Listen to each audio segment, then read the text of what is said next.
All right. Yeah, we're live. Yeah, it's funny. At my old job, the place I used to work at, they had this thing where they'd be like, if they noticed I wasn't there, they'd be like, "Where's Eli?" And then the manager would look at his watch. He'd be like, "Well, it's not 10 after yet, so he's probably gonna be here." Yeah, But I drive almost an hour to work, so I'm I always early. know I can't fucking believe that. That's insane. But I mean, you're not the only person that does that. But yeah, I hate Yeah, there's commutes. people at my work that drive farther than that, so I guess Yeah, must be a good somebody place always to has work. it worse. Yeah, must be a pretty good, pretty decent place to work for that, Yeah, yeah. Yeah.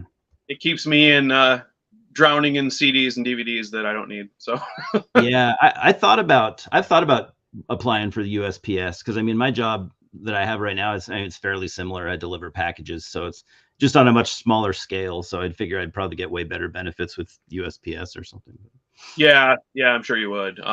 Yeah, There's a whole probationary period that is real horrible there, I've heard that. and it can vary. I mean, you could hire in as a temporary employee and be hired in 6 months, or you could be waiting 5 years. It just depends on what they want to do. So, Yeah, what can you do?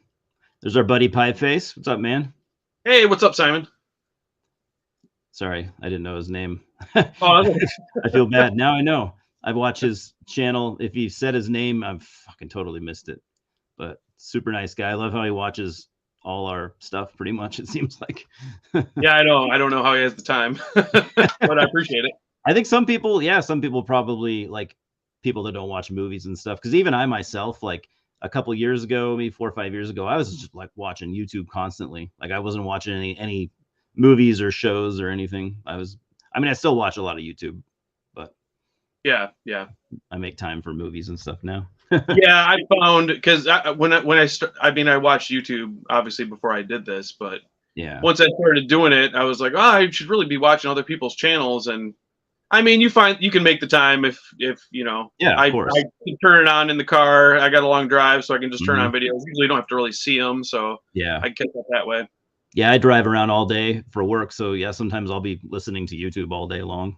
Yep, yep. It's cool. And then like, the longer videos, even back when I didn't have as much time, the longer videos, I'll just watch them as I have time, 20, Yeah, 30 minutes at a time. And, right. I like it. So yeah, man, we got 10 things to talk about, right? Of I whatever got way variety. way more, but yeah, I That's can okay. I can I can cut it down. No, that's fine. I kind I'm of not went in any crazy rush. because I wasn't sure. You said you wanted to do five good and five bad, and I was like, well, I better just do a whole bunch and make sure I have five of each, and then I Yeah. just kept going. So whatever, I whatever we don't liked cover, the I can idea, use for but another day. it didn't work out as well for me, as you know. Yeah, man, you've got the power of positivity. Yeah, well, like I told you, I think I just got lucky because you know how it goes. Like, I Yeah, don't love everything, but yeah, I just this is totally random. I didn't like pick anything that I wanted to talk about specifically. I just picked random stuff that I've bought recently, stuff that I had. So for the music, I'd probably heard the name before, but I had never heard the band. So that's what I have as far as okay, music. And the movies I've likely either heard of but had never seen, or some of these I had never heard of prior to to buying them. But yeah, I like everything here, but there are a couple where I'm like, I didn't need to buy that. I don't need a yeah. home. So I guess it's there are some there's some variation in quality. I guess if there's a theme, I think almost all my movies were Dollar Tree purchases. Well, that's okay. So They got good movies sometimes. I mean, yeah, they do, they do. I bought Super there. They also have some absolute garbage. So, Oh yeah, yeah, and then the CDs.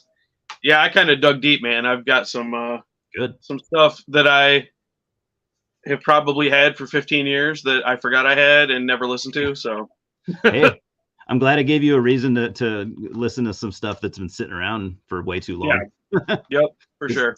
same for me. I'm like, cool. I'll watch these movies that have been, yes, some of these I probably had for a couple years, and all my CDs, all the music I have, I think it's oddly enough, I think these are all 2022 releases. I have six CDs and I have four DVDs. Oh, okay, cool. Yeah. What do you got? Let's see. Yeah, we don't have to go through all these. I think I got 6 movies and about like 10 CDs. Okay. Yeah. I mean, if you put the effort in listening or watching and stuff, we'll go through them. I could easily look over to the right and look at my movie stack, and I'm sure there's a bunch sitting there that I also just watched, so it wouldn't be hard. I see. Yeah. I was just looking at Simon's comment there. Yeah, I get it, man. My blind buys definitely tend to be like bargain purchases now. Yeah. I'm not gonna drop $20 on something I have no idea about normally, but I don't blame you. So yeah, if anyone's wondering what the theme is here or what's going on exactly, I wanted to.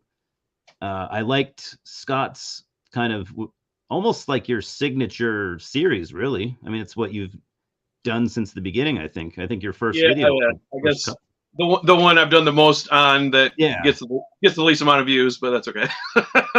I like it. I think it's a good idea. That's cool. That happens all the time. There's always something that you really like and believe in, and it's just not popular, unfortunately. Yeah. But so I wanted to do a video like this, but I didn't want anyone to be like, "What the hell? You're just directly copying Scott." So I figured, what better way to do it than to do it with you at the same time? That way, it doesn't look like I'm just ripping your ideas off. If you want to do your own, we can come up with a licensing deal or something. We'll work that out. Yeah. I didn't see your copyright anywhere on those videos. Oh shit! It's like Night of the Living Dead. Now anyone can do it. So yeah, my original idea, if anyone's also wondering, my original idea was to do like half blind buys that we ended up liking, and then half that we didn't like. So the when blind buying pays off and when it doesn't pay off. But like I've told Scott a bunch of times already, it didn't really work out for me because everything I listened to and watched I actually like. So, but to varying degrees. So Scott's, you'll probably have more of a dichotomy than I will, but yeah. I'll bring the negativity. I'll try to hate on some of this stuff. Okay. Fuck this band. All these guys are assholes. So what do you want to do? Do you want to just go go one at a trade off? Sure. Yeah. No, mine are in no order. They're not like least to best or anything like that. So no, mine either. They're all just kind of in a jumble. So yeah. You want to start or you want me to start? Yeah, go for it. All right. So this one's super underground. I thought I'd take a chance on it. I heard those guys are going to be huge. I just had to do that. I don't know, because I'm just so tired of seeing 500 Metallica videos. Yeah, like enough. It's okay. Who cares? Yeah, I think I'll give the album a listen. I wasn't initially. I wasn't going to. I wasn't even going to check it out, but I think I'm going to check it out. I would say it's worth listening to, at least like the first half. I mean, it's way too long. But yeah. Do you it's think not if awful. they shaved off like 20 minutes or 30 minutes even, do you think it'd be a much more solid album? I think it's 77 minutes. I think if it was like 40 to 45, it would be really good. Yeah. But I guess that's what they do. There's no bigger fans of Metallica than Metallica, and everything they do is amazing. So it's true. They can't edit at all. No, they really believe in themselves, I think. But can you blame them? Can you blame them? They've had success, No, I guess. And I guess, they have their own studio and pressing plant, and I guess, Yeah.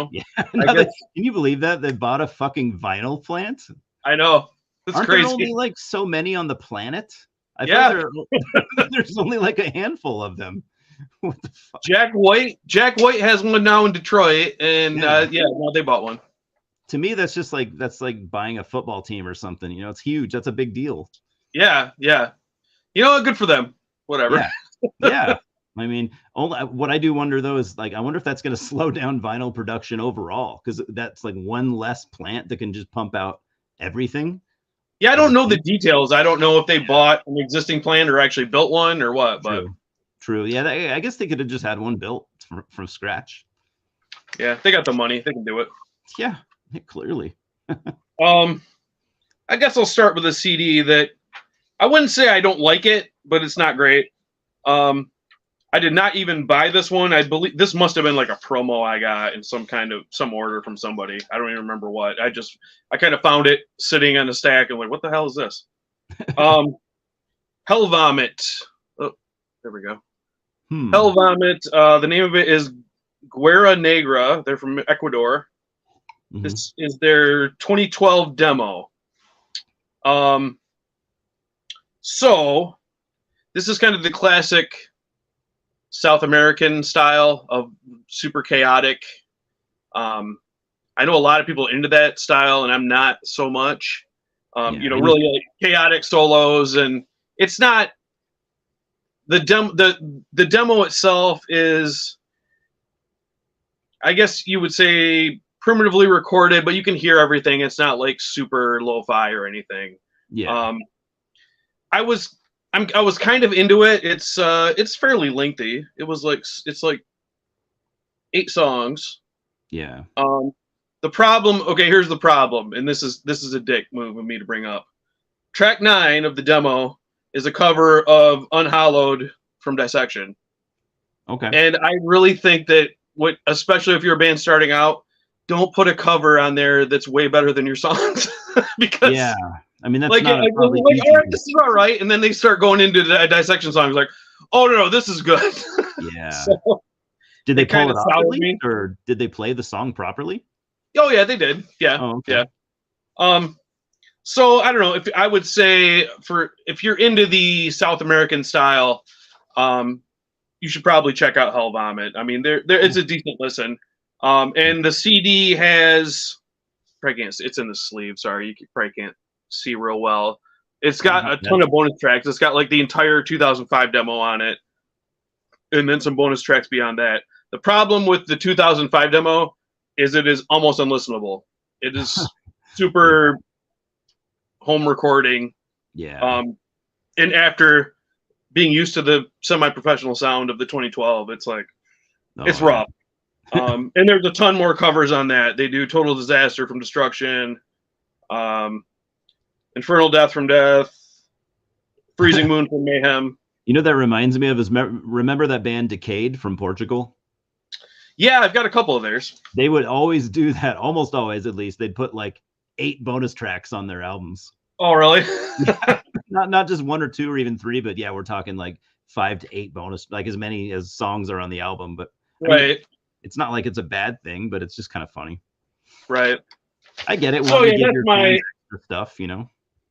That's my I guess tentative recommendation if you're into the South American style is Hell Vomit.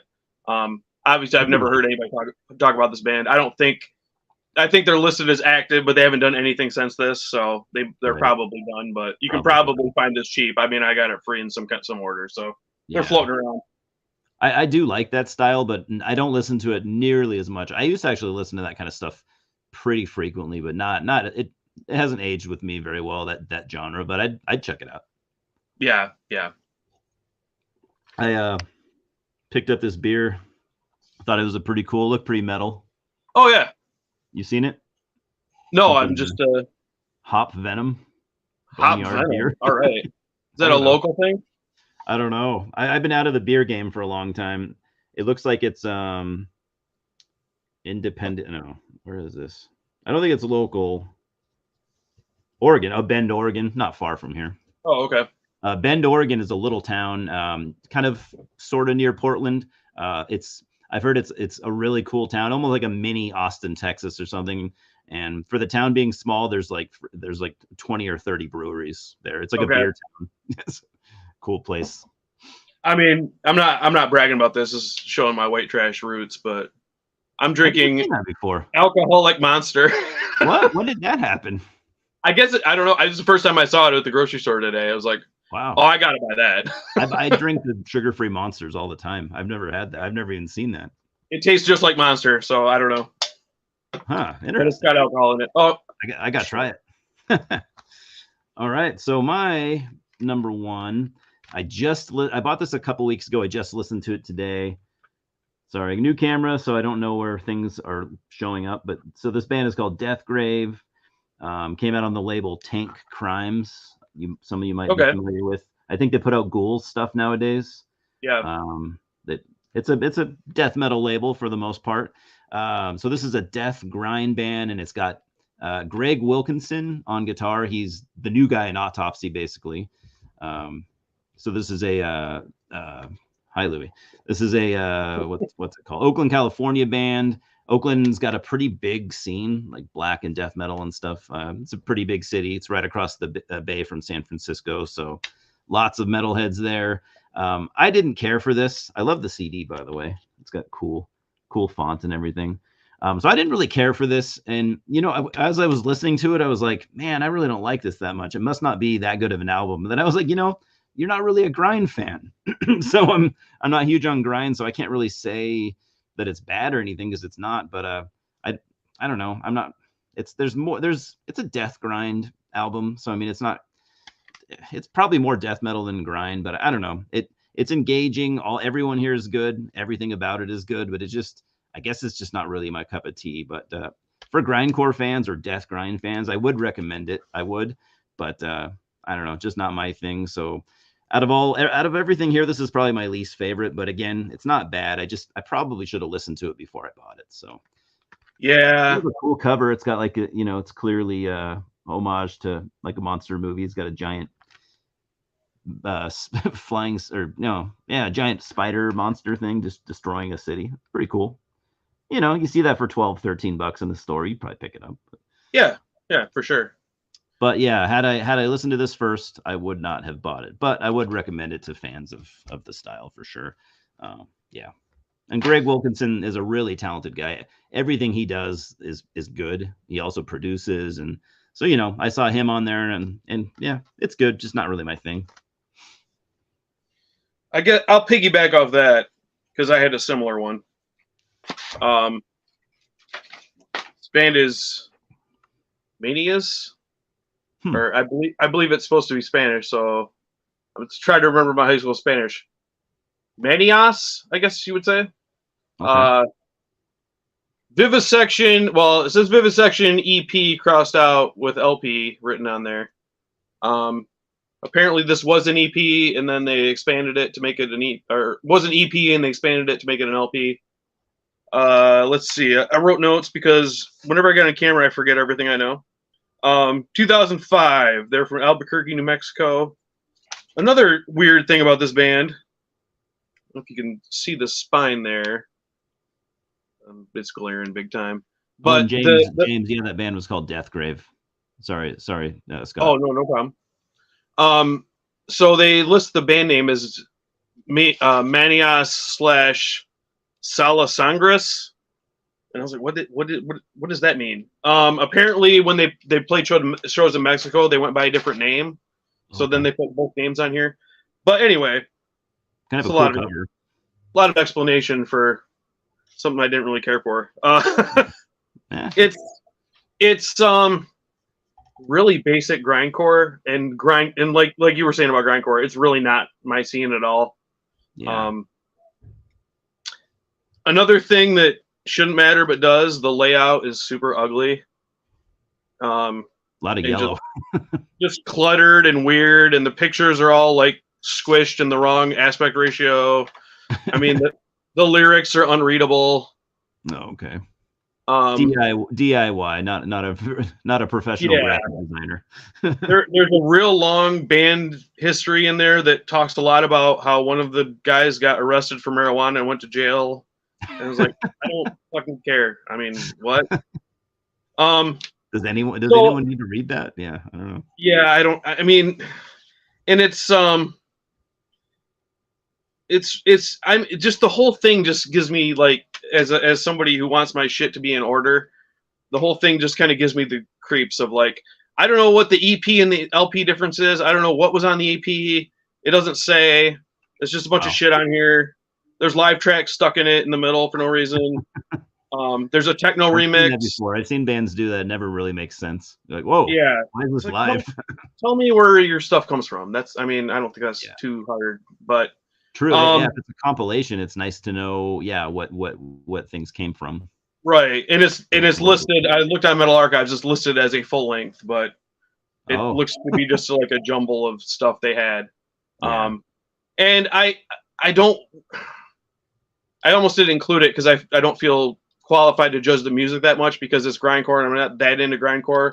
But of what I know, it sounds like, C-level grindcore. Yeah. And I don't know. I think this also must have come free in an order because I don't imagine I would have bought this. Yeah. Even if it was $1 so. because it's just not my thing. But Yeah. I don't know, man. If you're into grindcore and you love all grindcore, then maybe you'll like this. Maniacs, Vivisection. Yeah. Yeah. So if I'm going to listen to grindcore, I need it to be like heavy on the death metal side of things, like a death grind, but mostly death metal. Like I love Exhumed. Right. I even love Napalm Death. I love everything they've done. Like I'm a big Napalm Death fan, but their songs are also very catchy and they're memorable. So yeah, in this, at least to me, the brief time I spent with it, nothing stuck out. It's kind of into deathy vocals, but I don't know. Yeah, like kind of like Simon said, he's got to have varied vocals. I do like that too, where there's like 3 or 4 different vocal styles. A lot of tempo changes. Yeah, there's nothing worse than a grindcore album where it's like just breezing through the whole time at 1,000 miles an hour. I can appreciate that, but I need something to break it up a little. This is 17 tracks. I think it might be a half hour. So yeah, it's just boom, boom, boom, go, go, go. Yeah. James, Rotten Sound. Yeah, Rotten Sound were good. That's another example of a good grindcore band. Memorable shit and, just really good songs, I've heard good things about the new one. I have an old promo of one they put out like when they were way back when they were on Necropolis, and I did like that one, but I haven't really followed them. Yeah. And one of those guys, I can't remember, I think it's the vocalist. He used to be in a band from his country, a band called, I think they were called like Vomitorition. I think they only had an album or two in like the mid or late 90s. Really good death metal. Okay. I like it more than Rotten Sound, but Rotten Sound are cool.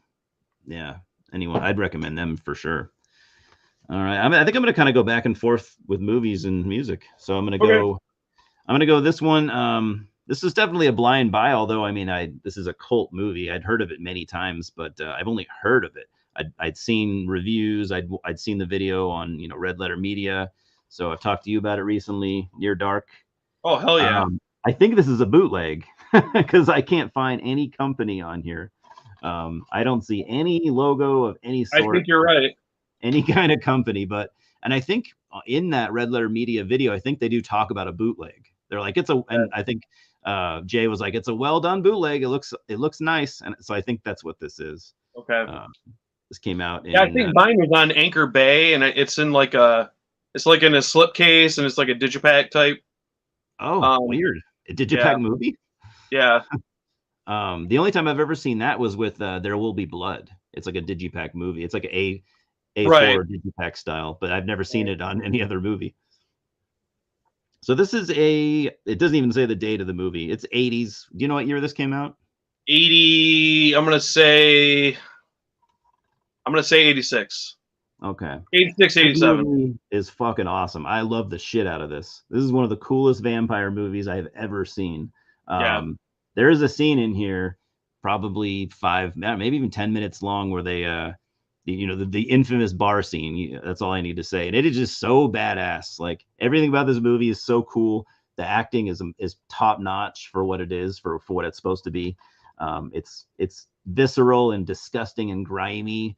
And it's got fucking Bill Paxton, who just owns the shit out of this movie. Like he's just got, he's always had charisma, but like, dude, he just owns this part. He's the coolest vampire you've ever seen. Yeah. Lance Hendrickson is badass in this too as well. If anyone hasn't seen it, just basically about this group of vampires.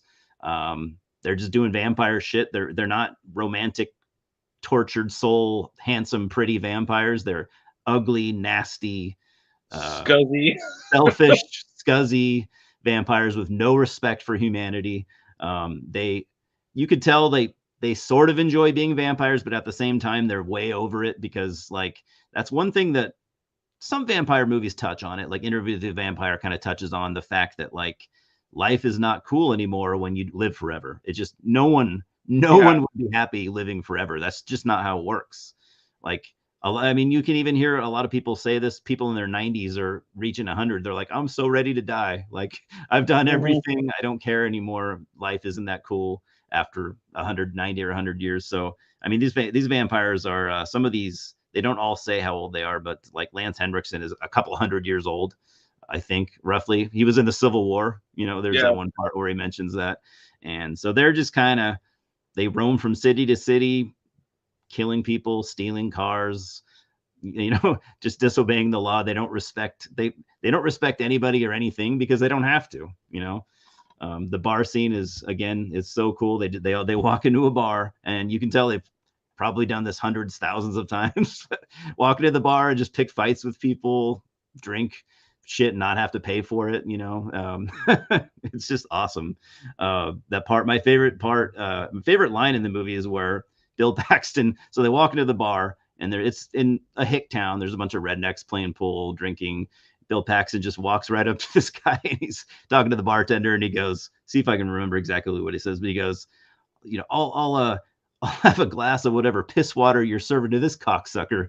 He just sits next to the guy and just starts picking on him. And like, it's awesome. Such a great movie. Lance Henriksen is awesome too. You even got which I didn't know. I guess I missed this, but Tim Thomerson's in it. Which is awesome. Yeah. I love Tim. And yeah, this is a 10 out of 10 vampire movie. Sure, I've seen people point out flaws that, you know, maybe, I don't like this specific part. I don't care. 10 out of 10 for me. Awesome. I loved it. Yeah, and I like to, like you said, like you live forever and then nothing means anything and they're just miserable. The vampires are miserable. They're living this shitty trailer and just, you know, kill people just for something to do to break up the monotony. Yeah. You can tell they probably at one point tried to live a normal life and just realized eventually you come to the reality that you cannot, you have to kill people and you cannot live a normal life. And, you know, like, again, that's the only time I think I've ever seen that is an Interview with a Vampire. I'm not a big fan of that movie, but like the vampires in that movie are all super depressed. You know, they're all, they're miserable and there's a reason for it, you know? Yeah. So the psychology part of it, I think, is interesting when it comes to vampires. And you just see some, you know, different vampire lore.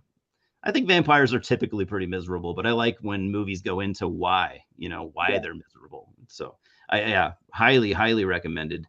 From what I know, I think you only can get it probably if you get a bootlegger. It's not an easy movie to come across. It's like, I wonder why. I wonder if it's because Catherine Bigelow is such a big deal now. Maybe she's ashamed of it. I don't know. Gosh, she shouldn't be.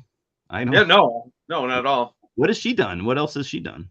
Well, The Hurt Locker was her movie, and she won the Oscar. That was pretty successful. So. Yeah. And this was at the time she was married to James Cameron. Oh, that's right. That's right. And so this came out. I don't know exactly the time frame, but it was around Aliens because Bill Paxton and the blonde lady, I can't remember her name, were both in Aliens. And Aliens. He looks about that same age as he did in Aliens. Yeah. So that was prime era Bill Paxton. Yeah. Oh, yeah. Right. Yeah. When he was at his coolest. Man, I miss that guy. He was only like 62 when he died. Yeah, I know it. I don't remember what happened. A heart attack maybe or something, but. Yeah, it wasn't. Yeah, nothing nefarious. I think it was just one of those things that happened. I'll try to catch up on the comments here. I'm really bad about that. Sorry, guys. Oh yeah, I had my shitty old phone out, so I could too, and I haven't been doing it. James said he heard a band called Defiled recently. I've heard Defiled. I remember them being decent. Japanese death grind, little punky. I don't know. I just saw somebody show Defiled, and I don't remember who. Somebody's talked about it? Yeah. Okay. I think they're a fairly well-known band. A little kid vampire from Near Dark started a band with Kevin Arnold in Wonder Years. That kid was creepy as shit, too. Holy man. He did a great job. Dude, he did. I know. He's like, what? He's got to be no older than 12 years old, probably. Maybe younger, maybe 10. Yeah, and he's looking at that little girl like he's a creepy old man. Yeah. And he's a kid, too, but it's so creepy. It's so weird. I actually really love that scene because, again, or that part of the movie, because, again, it really shows you because I mean, most movies don't have kid vampires. Some do.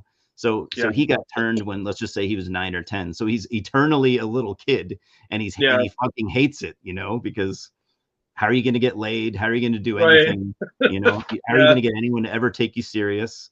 Yep. Not Simon says, not like Twilight. No, it's the anti-Twilight. Yeah. Actually, to be honest, can you, Scott, can you even think of a vampire movie you'd compare it to? Because I can't. A vampire movie. Well, I guess it's like Lost Boys on steroids, basically. Yeah. Lost Boys, though, they're too pretty, and yeah, exactly. And they're too. Lost Boys is much more friendly of a movie. Yeah. But it's like Lost Boys if you took it up like 10 notches. Right. That'd be the only comparison I can think of. Yeah, I can't really think of any. Yeah. They're not glamorous at all. They're not beautiful creatures of light. They're just miserable bloodsuckers.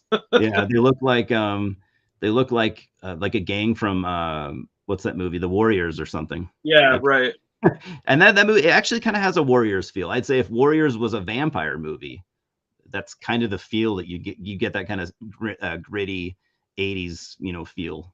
Yeah, I can see that. It's not like the Warriors, but production wise and kind of like the visceral, character type thing is, that's all I got. Simon, what else do you got? Is it the one where they go around in the van where they spray the windows with black paint? Yeah. I loved how I love the the costume design. Lance Henriksen's got like he wears the goggles and stuff while he's driving with the kind of like the face thing. And it's just such a cool movie. It just, everything about it I loved. Let's see, Twilight's all right. I can't honestly make fun of Twilight because I have not seen it. It's I think it's one of those low hanging fruit movies where people just kind of like, it's the ICP of vampire movies. Right. Yeah. I've never seen it either. And I've seen plenty of stuff that people should be that I should be embarrassed about seeing. So I would admit it if I'd seen it. I've not seen it. So I don't know. Yeah. I think it's, and I have seen interviews with Robert Pattinson where he's like, I only did that. I never wanted to be known for that. He's like, I did it because I was young and they paid me a huge amount of money. But he's like, I've moved past that, and I'm not interested in being that character. Nothing wrong with that. I mean, you need to work, especially if nobody knows who you are. And it made him a star, so good for him. Yeah, and he's a good actor. I really actually like Robert Pattinson, what he's gone on to do so far. He's a great actor. Yeah, what did I see him in? Tenet, which I did not like at all, but I liked him in it. So okay, I haven't seen that. He obviously plays. He was the Batman in the most recent Batman movie, Bruce Wayne. Yeah, I haven't checked that out yet. I loved, Scott. I don't know about you. I don't know if this is a movie you'd like. Not like I know all your tastes, but I liked The Lighthouse quite a bit.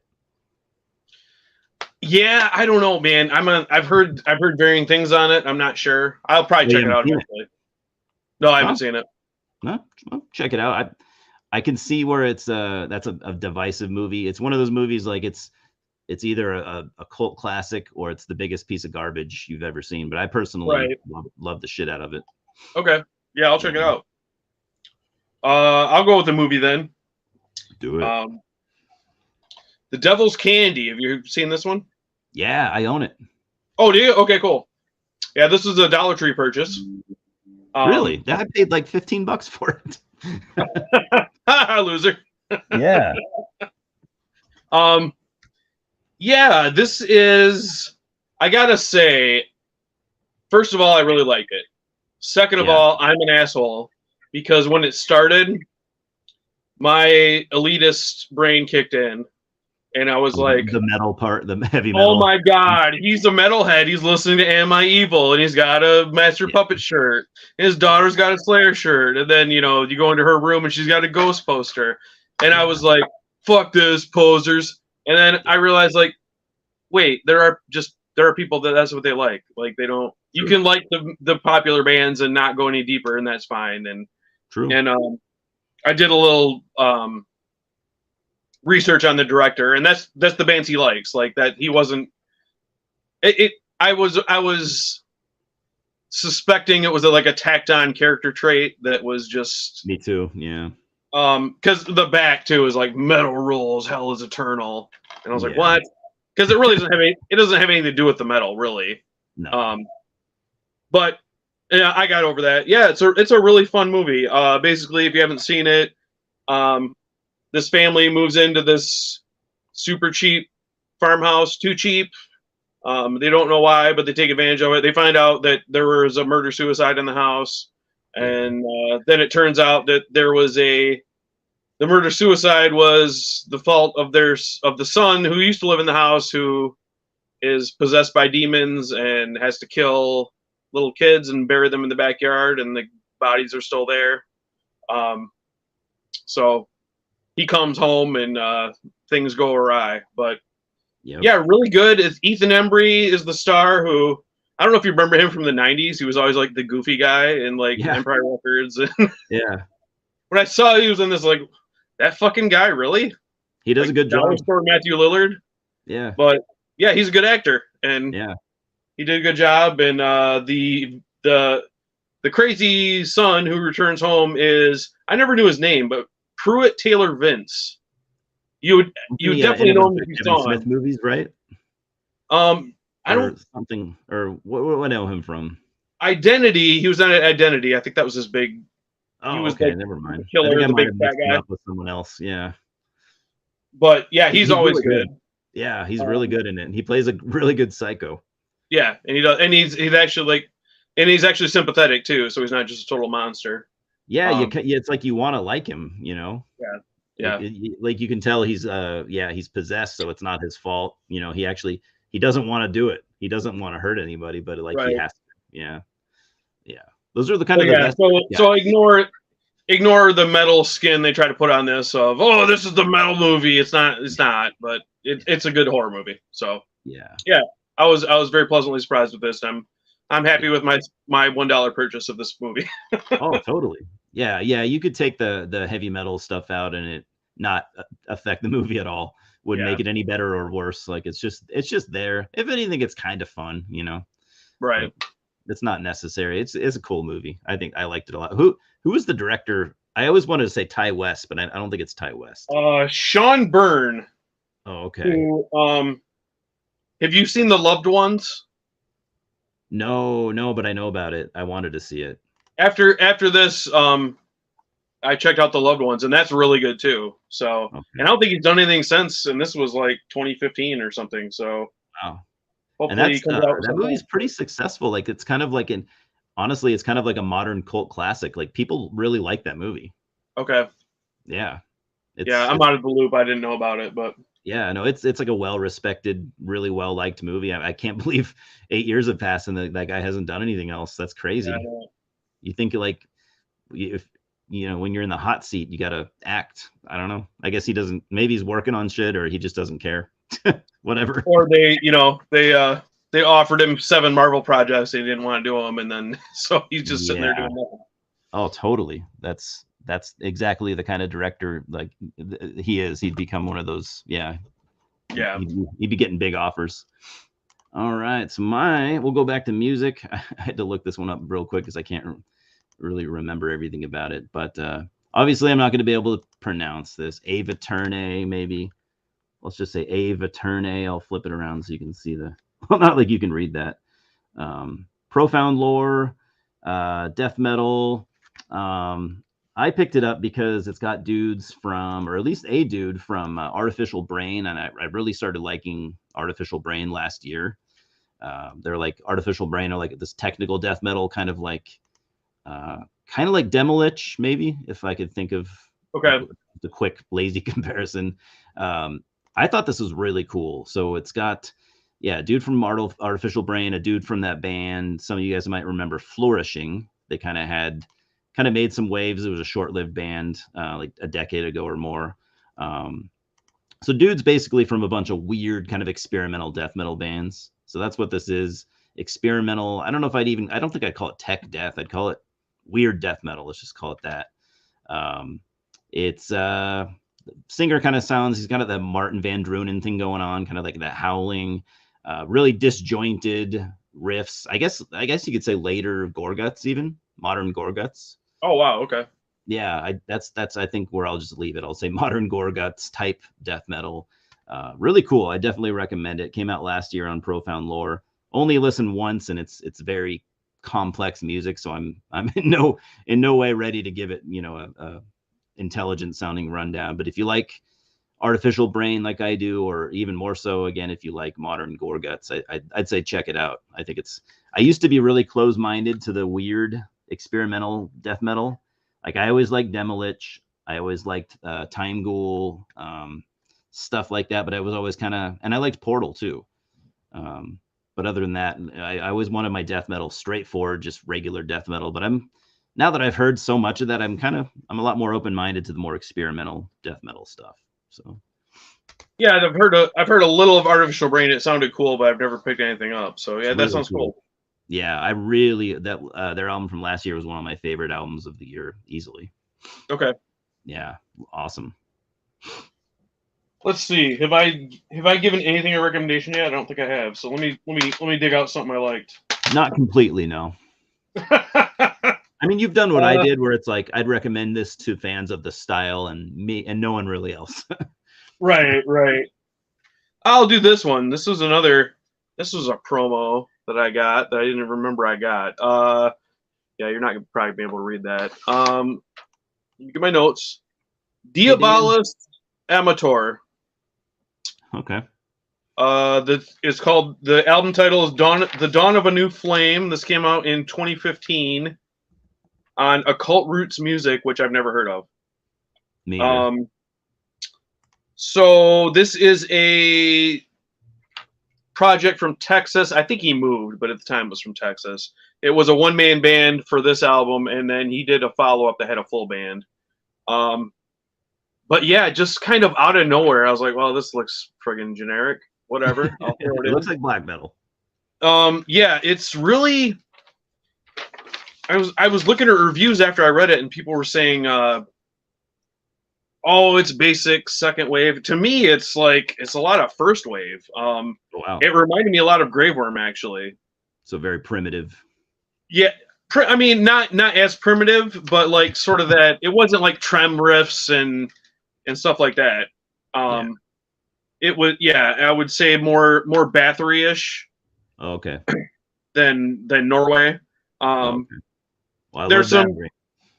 Yeah, it gets kind of blasty and fast in parts, but the songs are short, like 2 to 3 minutes.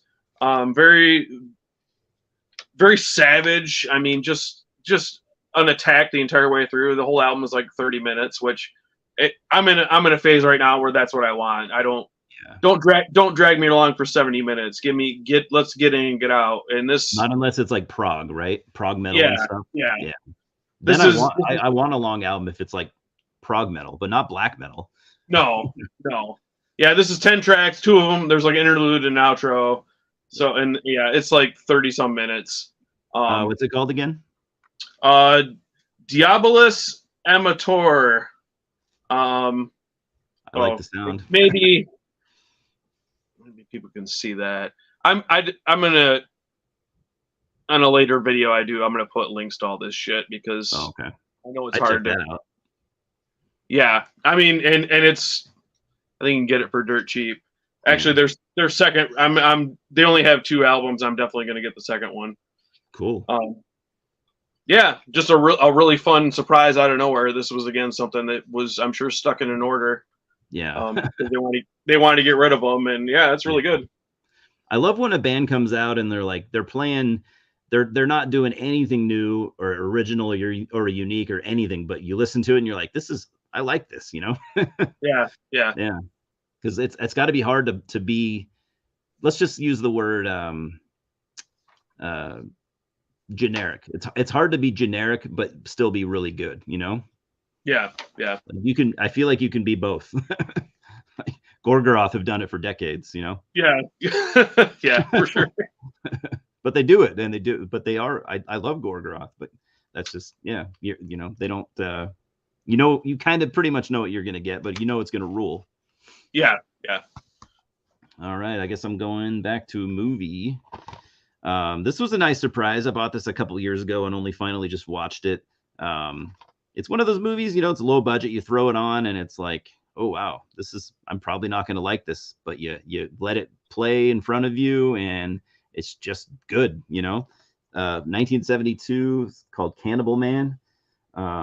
That's the American title. You know how Oh, okay. movies were back then. You have 5 different titles. Yeah. I can't remember what it was called in Spain, because it's a Spanish movie. Let's see, does it say? No, it does say when you play it, though. It says what the Spanish title is. Something totally different. And it's funny. It's called Cannibal Man. It's not about cannibals at all. There's nothing cannibal related that happens in this movie. So why they even use that word? Probably because it came out in 72 when cannibal movies were popular. It's my only guess. So it's a Spanish movie. It's basically just about this dude who, he's a pretty normal, decent guy, but he basically becomes a killer. He accidentally kills somebody early on in the movie, and he just kind of starts to lose it and progressively starts killing more people, but he never planned on doing it. Again, like we talked about earlier, he's a pretty sympathetic dude. Like he's not like he's just a normal guy. You kind of feel for him because he just gets in over his head, and there's a lot of political undertones going on in this movie, kind of like I mean, I don't know much about 1970s Spain, but from what I can tell, there was a lot going wrong with that country at the time. It does not look like the Spain that I've seen online nowadays, where they seem like, shit's going pretty well in Spain. But I think in 72 it was not a great place to live. And that there's, the social commentary here is basically, if you have money, and it's like nothing has changed, but if you have money, you're going to do okay. If you're poor, it just, he doesn't have a lot of money. He gets picked on by police. There's just to sum it up, there's a scene in this movie where he makes a friend with this guy who lives in this really slummy house, and there's like these really nice high-rise apartments that were built like almost directly across the street. And so he makes friends with this younger rich guy. So there's a scene where him and the rich guy, they're having a drink at this local bar. And I'm assuming this was a thing in Spain back then. The police just walk up and they're like, we need to see your identity. And so, the main character pulls out his driver's license. They check him out, and then they go to ask the other guy. And then the guy goes, oh, I'm sorry, I left my license at home. And they're like, are you kidding me? Like, you don't do that. What the fuck's wrong with you? We need to see your ID now. And then the waiter comes up and he's like, guys, no, I know this guy. He lives over there. And he points to the high-rise apartments, and the cops just look at him like, oh, sorry. Yeah. We'll move on. And they wouldn't have done it. Probably, the poor guy, they probably would have arrested. Right. So yeah, much smarter movie than I ever expected from a movie called Cannibal Man. Yeah, you don't expect sophisticated social commentary from a movie like that. Really, really good movie. It's very low budget, but I mean, obviously, there's nothing wrong with that. I highly recommend it. This is the Severin version. Severin does cool stuff, so yeah, I'd recommend it. Is it Severin that's doing the Trick or Treat reissue? I think it is. Which Trick or Treat? The 80s one or the 2000? The 80s one. Okay, good, because I need that movie. Don't take my word for it. Somebody is releasing it. I thought it might be Severin, but it might not be. But yeah, it's finally going to get like a real release, because the only thing out now is that bootleg VHS rip that people are selling for $100 now. Yeah, I'd seen that around, and I actually wished I regret not buying it when I saw it, even though it's a shitty. But that's good to know there's a good version coming, because I need that movie in my collection. Yeah. I'm definitely buying it. It's probably not a good movie, but it's a movie I love, and it's fun. It's every Halloween movie. I watch my shitty VHS rip DVD of it. So yeah, I like it. Yeah, it's not a great movie, but it's definitely not bad. It's a very fun watch. Yeah. On the other hand, let's get negative. Have you seen this? The Redwood Massacre? No. It looks cool though. Well, it might be coming your way. I'll watch it. It's a slasher movie from England, 2014. basically this is dollar store Hatchet. Okay. They wanted to do that like super brutal slasher movie thing, but they had no money. They had no money for effects, so basically it's you see like a static shot of a guy chopping, an abdomen that's obviously not anybody. It's just something on the floor, and then they just throw buckets of blood everywhere. I mean, Yeah. there's tons of blood. There's no gore. The characters are all retarded. Yeah. And okay, here I'm gonna maybe be sexist here, but I think in a movie like this or any low budget movie, you can hire the best actor for the job, which is fine. If you can't get good actors, get hot chicks. And they did neither. They were terrible and ugly. I was like, I don't get it. Maybe they're just his friends or only people he could get. I don't know, but I was gonna say it's either his friends or just like local actors that have not done anything worth mention. I mean, I live in a fairly mid-sized town. I was like, you couldn't go to the strip club and just say, "Hey, I'm making a movie. You want to be in my movie?" Like, yeah, you get them dirt cheap, probably. no acting experience required. I don't know, but yeah, this was. I started watching it, and within 10 minutes, I was like, "Oh no," and yeah, this is a piece of shit. So, and apparently there's a sequel. So if you my God, a sequel. Hey, maybe it's better. Yeah, I'll never know. Yeah, it better be better because it sounds like it can't get any worse. Yeah, it was pretty bad. All right, I'm going back to music. I know me and you've talked about this band. I mean, not in detail at all, but maybe I'll convince you to check them out because I know you've been kind of like, I don't want to check that band out. But and a lot of people, I'm going to show this, and a lot of people are going to be like, yep. So, got the 2022 EP from Worm, Blue Nothing. Okay. I really dig this band, but I will say, by the way, I just love the back. I love how all three band members have their own color. I just think that's really cool. You got the red guy, the blue guy, the green guy. I don't know. That has nothing to do with anything, but it's cool. The entire layout here is great. That's mid 90s black metal glory right there. Yeah. So I've always liked this band. Honestly, they've somehow been on my radar since not the beginning, but like since their first full length. And how a lot of bands, even nowadays, their early stuff is just usually better, but this band is not an exception. Their early stuff is actually kind of mediocre. They've only progressively, they seem to get better every time they put something out. Okay. And being as they're a newer or a modern band, I'm sure they'll peak because bands nowadays just don't seem to get better. Like they just seem to pump out the same shit every time. But Worm sound different on every single release that they've done. The early stuff was like black death metal, raw primitive black death. Then they would go on to do like, I don't know, maybe more of a funeral doom. What I would call this would be like they still have those funeral doom elements, but there's black metal elements here, which they've always had, but they just mix their formula up a little bit every time. So there's death metal here, there's symphonic black metal. But the strongest element would probably be the funeral doom, but it's not like boring, slow plodding funeral doom. It's just kind of there. Lots of guitar solos, lots of, crazy fat, melodic, cool guitar solos, which is another thing that you don't hear super often these days with younger bands. The old guys love their guitar solos, but the younger ones seem to kind of neglect that, I feel like.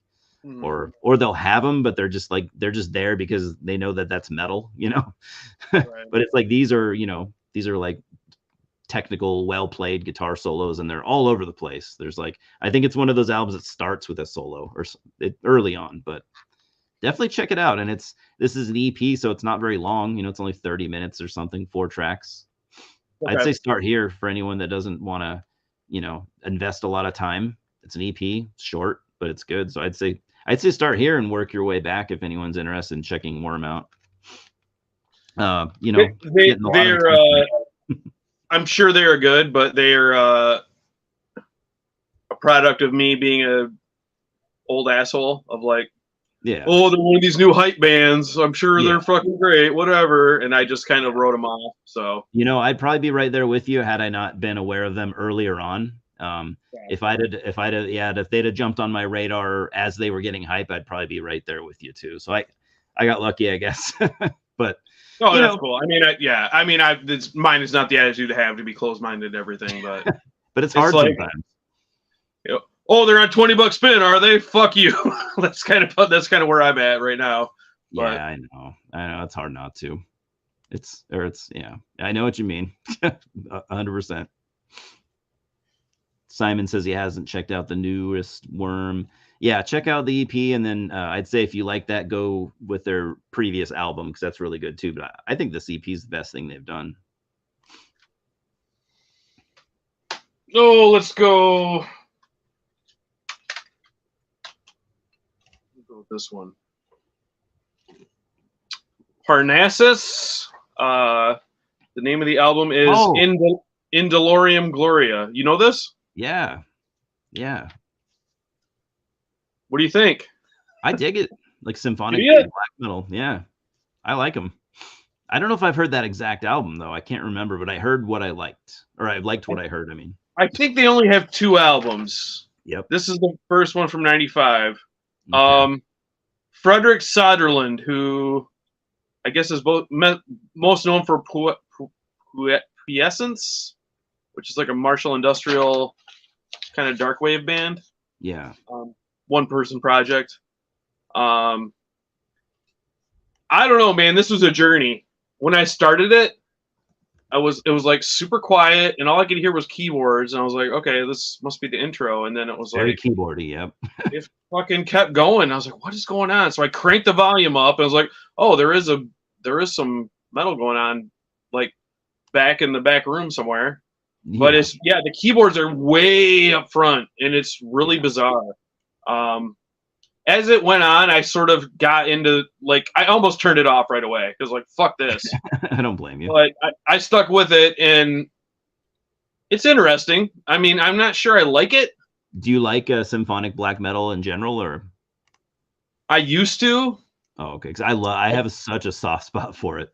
Okay, I'm not so into it anymore. But this was just it was like a keyboard album with someone running a vacuum cleaner in the background, almost.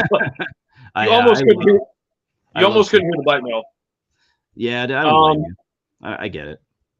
Yeah, I don't know. This was really weird, and this was another one that I think I got it at a show. Some guy had a little distro table, and this must have been $2 or $3. I don't know why else I would have bought it. Yeah. And I literally have had this on a shelf for 15 years, and I never listened to it. So. Yeah, I've been meaning to pick their stuff up. I just haven't done it yet, but I've always wanted their both albums. I think they just started I think they reissued this one. I'm not sure about the other one. Okay. But I guess these were sought after. The dick I am, it was sitting on my shelf. It's whatever, I don't care. Yeah, I didn't know that either. I'd never sought it out. I just always wanted to get their albums. I'd never even bothered to try. But yeah, this is. I mean, I guess I'm trying to give a comparison to something that people would know, like Summoning, maybe, but even more keyboard. Summoning, but more symphonic. Yeah. Yeah. More like Summoning, but more typical symphonic black metal, I guess you could say. Yeah. Not unique. Well, maybe kind of unique, but yes, not to where they have their own thing like Summoning do. Summoning started what they do, I'm wondering, if you could remix this, if it would just sound super typical and boring. But the mix is just so weird that the keyboards are in your face and you gotta strain to hear the guitars. Yeah. It should probably be better produced. Yeah. But I don't know. I mean, based on what I've read up on that guy, it's I think he knows what he's doing. I think that's what he wanted to do. So I don't know. Yeah. I've only ever heard one band that really reminded me of that, but they came way later on, and I won't mention them here because they're kind of sketchy. But yeah, that's how different sounding they are. I've only ever heard one band where I'm like, oh my god, that reminds me of But okay, it's a rare thing. Yeah, that's funny that I did not expect you to bring that one up. No, me either. I didn't barely know I had it. Yeah, I did not expect that at all. All right, I'm going back to movies. This one is I didn't plan any of this, by the way. These are all random. So a lot of people are you'd be like, why the fuck are you bringing that? That's a weird thing to bring up. But I don't know. Rise of the Planet of the Apes. Oh, okay, cool. I guess I'm bringing it up because I wrote this entire series off. I had no interest in seeing any of these back when this came out, or even when the third one came out. But again, Red Letter Media guys like these movies quite a bit, so I'm like, oh, okay. Pick this up at a thrift store, I think, for $0.25 or $1 or something. I really dig it. I've watched the first two so far. I think I might like this one more than Dawn.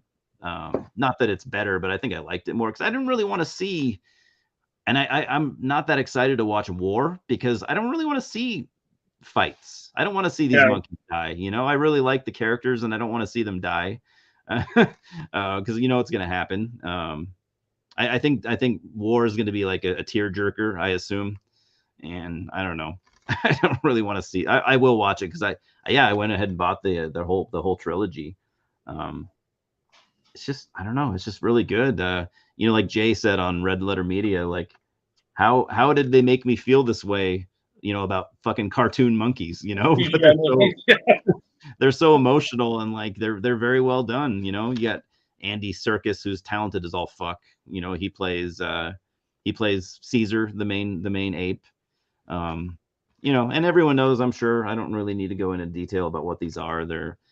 It's a remake of the Planet of the Apes series from the 70s, which I've never seen. I've never seen the original either, or any of them. But yeah, I just absolutely loved this movie. I made me feel emotions and stuff, and I appreciate that. I like I said, I went out and bought all three or the other two after I got this, and I'm gonna watch War of the Planet of the Apes, but I'm kind of not excited because I think it's gonna be super super sad. But really like that first one. I'm glad that I came around because I probably never would have. So, yeah, I've definitely heard they're really good. I haven't gotten there yet. I definitely would recommend it. Yeah, Simon says I gotta watch the original, so I'll do that next because I've heard they are good too. Yeah, when I was a kid, like the original was always on TV, but I knew there were like 4 other ones, and I always wanted to see them and never could. Yeah. And now I could, and I just don't want to. So. Yeah. Like we were talking about it a few weeks ago. I didn't know that there was sequels to the originals. I just thought there was the one, so I didn't even know. But yeah, I'm gonna after I finish this series, I'll start on the originals for sure. Well, I'll go with another movie. I had a hard time going with the movies because a lot of my picks were freaking awful. So I decided, you know what? I want a movie with movie stars in it. I want people who know how to make a fucking movie. Yeah, sometimes you just gotta watch a well done movie, I pulled this out. Have you ever heard of this? No. Home Invasion. Stars your girlfriend. You should know, Natasha Henstridge. That's right. Yeah. Jason Patric and Scott Adkins. I do not know the director, but Jason Patric's good. So, yeah, I've always liked Jason Patric. This is it's a pretty simple story. Basically, Natasha Henstridge is like a rich housewife, and her husband's away, and she's having her friend over for wine, and somebody pulls up outside, and the friend goes out to see who it is, and they shoot her. Oh shit! And then it becomes, these group of robbers are coming in because they're trying to find something that the husband has, and the complication is they live on a peninsula, and the robbers have sabotaged the bridge that gets you over there, so the cops can't come. They're not fucking around. No. So, I mean, it's kind of a basic story of like, she's in the house with her kid, and she's on the phone with the security team, or the security system that they pay, and Jason Patric is the guy on the other end of the line. So he's trying to talk her through, and like he's watching the camera, so he's saying, "Run to the living room now. You can go this way," and it's just kind of a cat and mouse game. But it's just, for a basic thriller, everybody's good in it. Good acting, good directing. And Natasha Henstridge is still hotter than hell. So, I'm sure. What year did that come out? 2015. Oh, okay. I was assuming 90s. Oh no, it's Okay. And she's not even like, it's not like she's dressed all sexy. She's dressed like a mom. So Yeah. like, that's good though. That's good that I don't she's just care. I know it's one normal. of those clothes. Yeah. You know what movie I really like? Jason Patrick. Did you ever see Narc with Ray Liotta? Oh yeah. I thought he was great in that. I mean, he's no Ray Liotta, but I thought he was really good. Oh yeah. I've liked him in pretty much anything I've seen him in. Yeah. Yeah. He's one of those actors. You know, he was pretty popular in the '80s, and then he just kind of he Kind of kept working, but you know, he was never as popular as he was in the '80s. But I always thought he was a little underrated. You know. Yeah, I mean sadly, I don't. It's not his fault, but the kind of career that he ended up in. This was like a direct-to-video movie. Yeah. With that happens with a lot of people, you know. And I feel bad for Natasha Henstridge too, because like she's a good actress, and like I feel like she got her big break in Species, and the big break was, hey, you're the hot chick who gets naked. Yeah. And that like nobody ever gave her a chance to do anything real after that, you know. Yeah, they're like she's a supermodel. We don't need to put her in a starring role, you know. Right. Whatever, huh? All right, going back to music because I only have one movie left, but so this band, this almost was breaking the rules because I think I had forgotten, but I think I had heard a little bit of what they'd done previously, but I guess maybe it didn't count because I couldn't really remember. But having gone back now, I actually like some of their previous stuff better than this. It's not bad, but Acephalix with Theothanatology, another Oakland death metal band on your favorite record label, $20 spin. Let's go. So Oakland death metal. I'm still gonna be listening, but sorry, I got to run to the bathroom. Yeah, no worries. Oakland death metal, very punky, which is cool. I think it's cool when you got death metal played by people that are, you know, maybe have a punk or a hardcore background. So this album is good. Just imagine like a Swedish death metal played by people that grew up in, say, the punk or hardcore scene. And you can hear all those elements. Again, this is a good album, but I don't know what you guys think. It just didn't do a whole lot for me. And I went back and listened to like their previous like 2 albums, and I thought they were really good. So I don't know what it is about this that isn't really grabbing me. It also might just need more listens because I think it is good. I don't know. Maybe it's not as good, or maybe it's just me. But yeah, I don't know. It just kind of went in one ear, out the other. Recorded, mixed, and mastered by Greg Wilkinson, who I was talking about earlier in that Death Grave. He's now in Autopsy, which is, I think, a really cool. I think that's really awesome that he's in Autopsy because he's in Autopsy. I mean, how cool is that? And everything he's done is good. I'd say, this is getting off topic, but check out the Static Abyss album. I think came out last year. It was Greg Wilkinson and Chris Reifert from Autopsy. And honestly, I thought that album was better than the last Autopsy album. So check out Static Abyss for sure. But I don't know. What do you guys think of Acephalix? I think they're a cool band, but this album just, I don't know. It just didn't grab me. And it is catchy. Their death metal is really catchy, but I don't know. I didn't love it. Let's see, Simon, Simon, I meant to check out their albums. I do own their CD compilation. I think that compilation was early material, if I remember correctly. Not a massive punk fan. Yeah, I'm not a punk guy either, but there is something about, like I said, there's something about death metal played by like more punk oriented musicians. I think when it works, I think it's really cool. Like that band from Sweden, Bastard Priest. I don't know if anyone listened to Bastard Priest. They had the same thing going on where it's like, we're going to play Swedish death metal, but we grew up playing in punk bands. I think it's really cool. I think it works oddly well. And I'm not a punk fan at all. I like some. I love Bad Religion. I love Misfits, and maybe a handful of others. But I don't know shit about punk.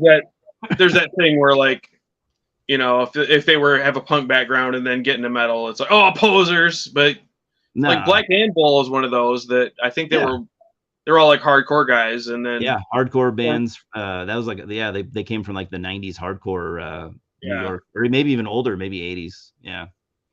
And I haven't heard the new one, but I've heard the one before that and a couple other ones, and I saw them open for Mayhem, and they were really good. So I like what I've heard. Yeah, I heard their first like 2. I need to get back on board and check out what they've done. Yeah, Black Anvil are cool. That's Acephalics are almost, to me, they sound like the death metal version of Black Anvil. I kind of like, that's what it sounds like. Okay. Yeah. Well, for a complete change of pace, how about this? Maverick. Whoa. Break it up. That looks rocking. It is rocking, bro. You can feather your hair and friggin' jam out to this thing. Oh, I'll do it. You know what? I friggin' love it. It's awesome. Cool. The weather's getting warmer. Man, I'm ready for some just good time rock and roll. And I don't know. I have no fucking idea where I got this. Don't remember at all. I was going through shit and I was like, what the fuck is this? They're a rock band from Spain. This is just an EP. It's 6 songs and 2 of them are covers. So I'm gonna guess they were like a cover band that decided to put out, something with their originals on it. I believe their website's defunct and they're probably done. Yeah. But just super, super catchy hard rock, sort of leaning into AOR, but a little harder than that. They do. Do you know the song "Far From Over"? The Frank Stallone song from Staying Alive. I probably heard it. But You probably I do know Frank Stallone. I didn't know it by name, but when I heard it, I was like, "Oh, I know that song!" Like the super '80s, like kind of Survivor-esque, like a Rocky song, basically. Yeah. And they do a cover of that, and it friggin' rules. And then they do a cover of "Out in the Fields," which was Gary Moore wrote it, and I guess I didn't know. I'm not a big Thin Lizzy guy, but I guess Gary Moore and Phil Lynott did an album together, and is on that. Okay. And that's really cool. Yeah, I don't know. This probably isn't real helpful to anybody, but this defunct band who put out an EP in 2015, and I don't even know. I would imagine you can get it cheap. It's probably floating around out there. But yeah, totally. If you're into like good time summertime rock, I would definitely pick this up if you see it. Cool. I like. I don't listen to as much like hard rock or like 80s rock as I used to, but sometimes I'm in the mood for it. And when you're in the mood for that stuff, that nothing else hits the spot. Yeah. Like when you some 80s Journey, mid 80s Journey. Yeah, I mean, when you listen to like a lot of the stuff we listen to, sometimes it's a real good palate cleanser. Like, yes, that's exactly. I don't want to hear about the devil anymore. Tell me about like hot chicks. Yeah. Fat cars. Yeah, especially like me over the last 5 years. Like, it's not like I've gotten tired of metal or anything, but I have felt the need more to to break up the pace quite a. And I'm glad for it. You gotta have some variety. You gotta have variety. Yep. All right, I'm gonna go with my very last movie of the night. Then I just have 2 more CDs, but okay. This one, I'm sure a lot of people had heard of it, but I don't think I'd ever heard of it. I may have heard of it on Red Letter Media or other movie channels, but I love this movie. Watched it once a couple of weeks ago, 1983, Night of the Demon. Another 7. Is it a Sasquatch movie? Yeah. Okay, I've heard of it. I've never watched it. It's awesome. This movie is awesome. It's this group of like college, like there's a college professor. And they might all be college professors. I can't remember, but they're all studying wildlife and stuff like that. And they go out to the woods to see if they can find evidence of Sasquatch. And they do find Sasquatch, and he fucks shit up in this movie. It's Sasquatch basically in this movie. I guess it is what it probably would be if it was a real thing. I think it's basically like a troglodyte that just never died, or like maybe a species of troglodyte that never went extinct. So it's, he basically looks like a human, but he's hairy, and he just kills. There's no, there's like one human that he likes for some reason. There's like, Sasquatch love interest, kind of like Bigfoot. Or I mean, kind of like a King Kong. Like there's this girl that he likes, and she lives out in the woods. But everyone else, man, you come across him, and he will fuck you up. And there's some good. It's a very low budget movie, but there are some good. I mean, for what it is, the gore is pretty decent. There's especially.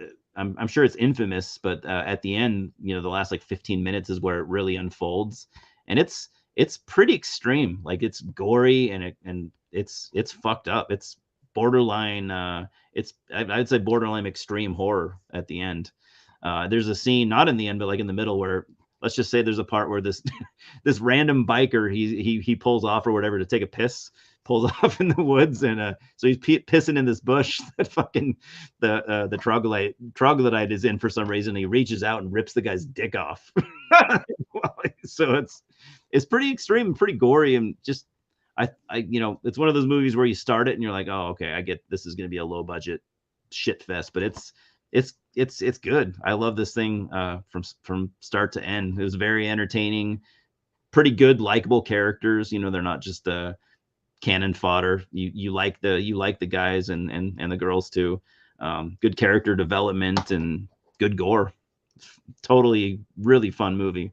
Yeah, I didn't know that it got so bloody. I guess when I heard like a Bigfoot movie, I was like, oh, it's some guy in a meat suit running around in the woods. Who cares? I never checked it out. That's what I expected, but yeah, I mean, at the end, the last like 20 minutes, it's a borderline slasher movie, pretty much. Okay, like, cool. He's killing everyone in different ways, and different methods. Like, it's awesome. That was your last movie?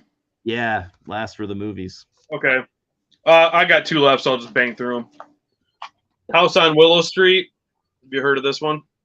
No, it looks cool though, from what I can see. It does. It does look cool, doesn't it? Yeah. Imagine that. Imagine a cool cover. And the concept is cool. It's these criminals who are targeting this rich family because they're going to kidnap the daughter and hold her for ransom, and they go and grab the daughter, and the house looks really weird, but they're like, whatever, and they grab the daughter anyway, and then they get her and they take her back to their hideout, and they start calling the house and nobody answers. So then they go back to the house to look, and everybody there has been dead for like 3 days, and there's like a dead priest, and so anyway, they figure out that the girl that they kidnapped is possessed. Sounds like a cool concept, right? Like, yeah, cool idea for a movie. Yeah, they fucking screw it all up. The acting's terrible, the dialogue's terrible. Damn. I was actually. It's one of those movies that was so frustratingly bad that I was like looking at reviews online, and I watched one lady's review, and she's like, "This is the kind of movie that should be remade," because like it was a great idea and they fucked it up. Like, stop remaking good movies, remake a movie like this. And I was like, yeah, I agree. Like, that's a good point. Never thought about it that way. Because like some movies you could actually improve on, Right. Yeah, it's an excellent idea, but it just didn't work. People. Didn't work. Right director. So yeah, House on Willow Street, Hardy, do not recommend. Yeah. Ugh, bummer. And then this one, which you just showed. Oh yeah. Anthem. Yeah. This is another Dollar Tree purchase. Oh. I don't know. I'm kind of like in the middle on this one. Like, yeah, me too. It's a really cool idea. I'm a sucker for that, like cursed footage movie, like cursed movies that Hey, so there's another movie. They should remake that too. That should be remade. Yeah. So this starts out with like 10 minutes of documentary footage about this cursed movie Antrim from the 70s. That whenever it seemed like a real documentary. Like yeah. Whenever anybody watched it, like a film festival person, they'd end up dead like a day or two later. And they showed it one time in a theater, and the theater burned down. And and then they say, "Oh, we found the movie, so we're going to show it to you now." And then there's all these disclaimers about we're not responsible for what happens to you. The problem with this movie is, like, have you seen Cigarette Burns from John Carpenter, the Masters of Horror episode? Yeah. Like, I liked it. Oh, I loved it. Yeah. But when you build up, like, the whole concept is like, or like with Lovecraft, like the book you can't read, with this, the movie you can't see. It's good. It's always a cool concept. Yeah. Then don't show me the movie though, because it ruins it. Like, that's true. Yeah, because then the movie doesn't live up to the no, reputation. the movie's kind of creepy, but you see it and you're like, okay, like It what? just, yeah, it's decent, but it could have been so much better. Yeah, Like yeah. they could And have made it way scarier, you know? they try to spruce it up by like, somebody's scratched all these like occult symbols into the film that like kind of flash on the screen quick, and I like uh, that. That was cool. it was neat. I mean, I didn't regret watching it, but There's just too much shit in it that doesn't make sense though. Like the fucking the girl and the her little brother, none of that makes sense. Where they're like, let's go dig a hole to hell. Like that yeah, just didn't make any sense. And then the girl is like, she's into witchcraft or she's into occultism, but then she decides that she's not. And right, yeah. too much, too many loose ends. I think it would have been better if they went more like super weird and abstract of things that really didn't make sense. Yeah. To make it just like what's happening, but it was just like I don't know. It didn't. It doesn't. Well, that doesn't make sense because like, why would her parents? The parents would have never let them go out and do that, you know? Right. Yeah. And why wouldn't they come out looking for him? Or it just feels like none of this would happen or even should happen. It seemed too far fetched, but not in a good way or anything. Like there's I guess there's I one guess the disturbing scene though. I think you know which one I'm talking about. my amateur opinion is if you're gonna make something, if you're gonna make a film about a film that you can't see or else you'll die, then don't show me that film. It has to be about that, but don't show me the thing. Or maybe Because show clips, maybe show like brief yeah, clips of the yeah, movie, and you're like, but make it really fucked up, and you're like, oh my god, because then you're in your head, you're putting it together like this would be a crazy movie if it right, if it right, existed, but it never will. We'll never see it, you know. right. That's a good, yeah. It definitely had potential, but and I looked up reviews, and some people thought it was way more disturbing than it really was.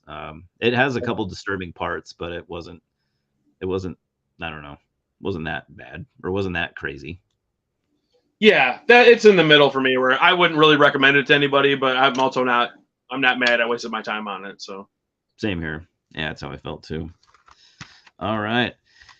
I don't know if I said this. I know I told you, or maybe I said at the beginning, but all the CDs I'm showing, oddly enough, are from 2022. But okay. So here's one that's, I guess, here's another $20 spin album. I think some people are talking about it. Goddamn hipster. Yeah, it's not super hyped. I really like the cover, by the way. So this band is called Diva or Dava, Daeva. Okay. Through sheer will and black magic. So this is a Philly band. A lot of the guys in this band are from that band. What's that traditional? They're like a fairly hyped traditional doom or traditional like epic doom band.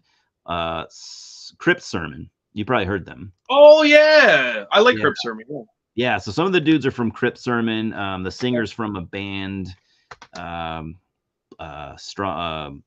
something Stronghold. They had some attention back in, I don't know, mid 2000s. Infernal Stronghold. Yeah, that was the band. Okay. So this is like another cool, another kind of cool band where it's like dudes. Not all the dudes, but a lot of the dudes of this band are from a different scene, and they're playing this like black thrash. It's they do it pretty well. I get moments of like I get some Absu vibes. I get some Ara Noir vibes, and even a little bit of Immortal vibes.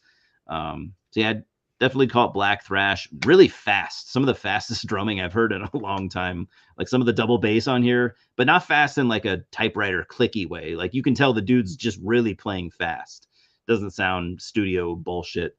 Yeah, really fast songs. Like imagine R Noir, but like double the speed. Oh wow.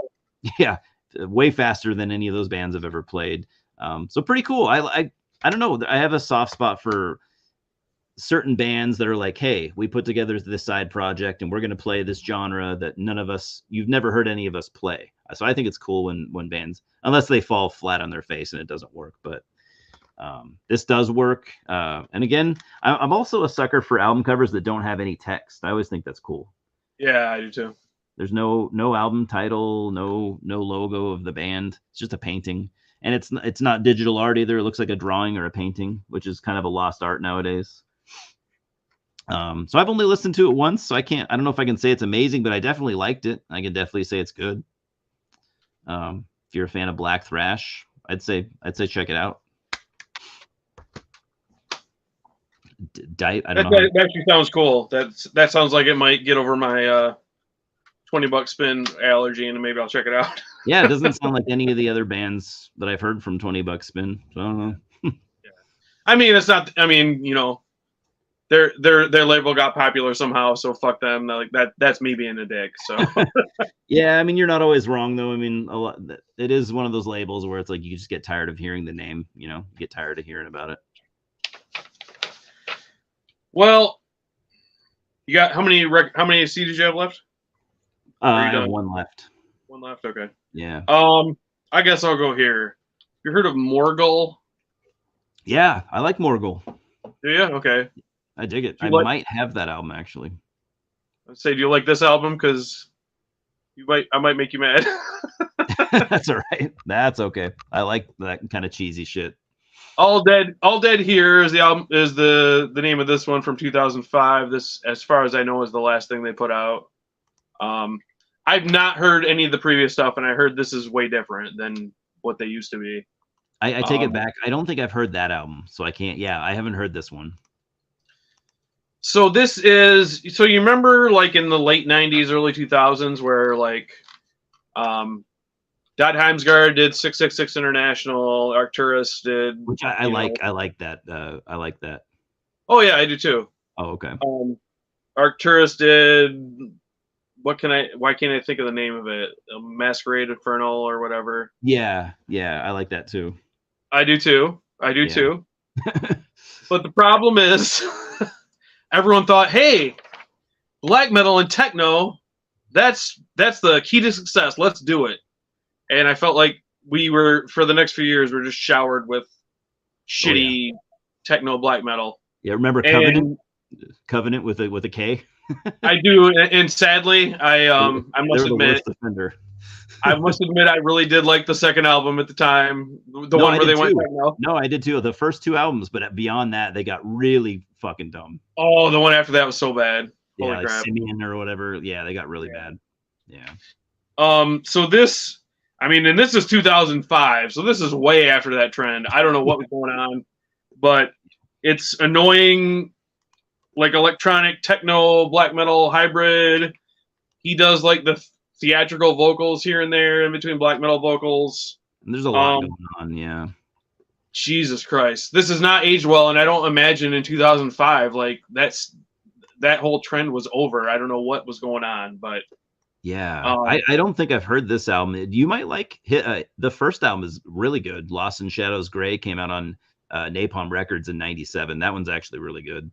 Oh yeah, when Napalm was like hitting out of the park. Yeah. Yeah, it was back. Yeah, I was reading old reviews and I was like, how'd this band get to like 5 albums? Like they're freaking terrible. And I was reading reviews and it was like, that's not the band I heard. So did you notice that this guy lives in Detroit now? I saw he moved from Norway to Detroit. I don't know. What a weird move, Norway to Detroit. I guess if you want to be grim, I mean, there's not much grimmer place you could go than Detroit. So that's true. That's true. He wanted to go somewhere dangerous and black metal fitting. Yeah, I guess. Good for him. He was in a band also called Meridian that I had a pretty cool album in 2002. Oh, okay. I never have ever heard, except for my buddy John. I've never heard anyone ever talk about it. So maybe it's not that good, but I like it. Yeah, and I don't know. This was another one that maybe I got in a Season of Mist sale or something, but yeah, I'm gonna have to check and see if I do have that album because I can't. Now that you mention it, there's no way I would like that because I didn't like any of that stuff that you know, of that type of black metal. So there's no way I would like it. Well, I'll check it out. I'll just throw this in quick. Just say I got a stacker to get through. Cool. Evergreen Terrace, metalcore band from, where are they from? I wrote it down. The name. Jacksonville, Florida. Well, this has a sticker on it from a shop that has not existed in my town for 15 years. So that tells you when I bought it. Wow. It must have been $1 because I don't know why else I would have bought it. I'm not into metalcore. I just probably figured, hey, whatever, I'll check it out. Maybe it's good. It's signed by like 3 of the band members on the front too. So I don't know if you got anyone out there's in Evergreen Terrace, hit me up. I'll give it to you for free. This is 2004. It's called Writer's Block. It's a covers album. So I mean, it's fun. It's like, you know, it's a metalcore band doing Maniac from, you know, the Flashdance soundtrack. They do whatever the Sponge big hit was, Plowed, I guess it's called. I never remember the name of it, but Sunday Bloody Sunday from U2. Some Offspring song. It's a half hour. It's a fun listen. I think the last song is theirs, but okay. Otherwise, it's just a covers album. But whatever. If you're into like silly, I mean, I just consider metalcore silly kind of in general, but it doesn't seem like they're trying to like make fun of any of the songs. It seems like they're trying to do it, but just in their own style. So yeah, I don't know. It was a fun listen. Nothing I'm going to come back. So many of those metalcore bands that were trying to be really serious back then, but it just didn't work. Yeah. They're trying to be like really, you know, emotionally deep and stuff, and I don't know. Maybe sometimes they were, but not from what I remember. Yeah, I don't know. Maybe you had to be into a certain frame of mind. To me, it's just kind of silly, disposable music, but whatever. Yeah. I remember when metalcore first got popular, and I had only really gotten into death metal a couple years previous, so I was like a weird type of offshoot of death metal at the time, because, you know, ripping off At the Gates and stuff like that. So that's what I just thought it was some kind of 21 years old. I didn't really know any better. Right. Yeah. I still do like Kill Switch, so I must admit that I do. And some do of it was like pretty heavy. Yeah,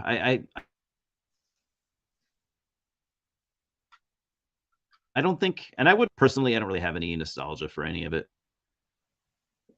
Yeah. I didn't, but I don't think I'm nostalgic for any of it. So I'm not going to shit on that, but you know. My last one, another 2022 release, I don't know if I bought this just from seeing it in the record store or if I looked it up online, but it is a black metal band called Morbicon. Came out on that Tank Crimes label of Mournful Twilight.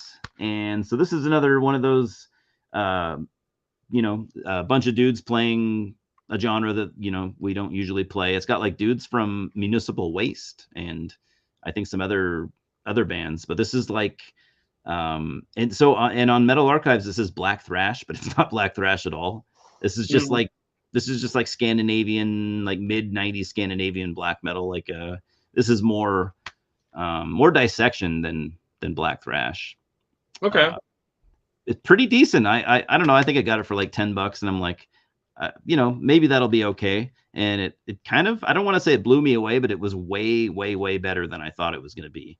Lots of cool, you know, those dissection style, cool melodic guitar solos, and every song sounds different. It doesn't sound like 10 of the same songs on repeat. Actually, like, wow, these songs actually have their own atmosphere and different tempos and different elements. And I don't know. I would totally recommend this to like fans of dissection or like mid 90s, you know, Swedish black metal. It's probably not going to blow your mind, but I mean, maybe check it out online before you buy it. But it took me by surprise.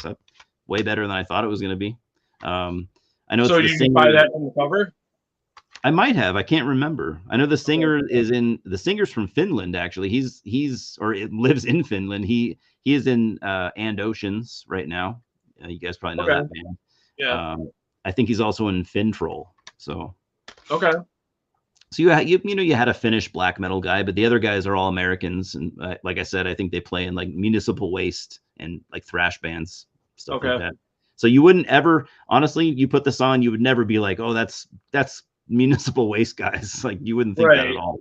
Okay. So you got to give it credit for that. It does sound genuine.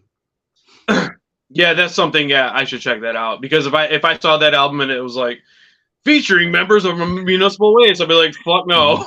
Yeah, exactly. It didn't have a hype sticker, because if it had one, it would have said that, and I would have never bought it. So I had to have just bought it from the album cover.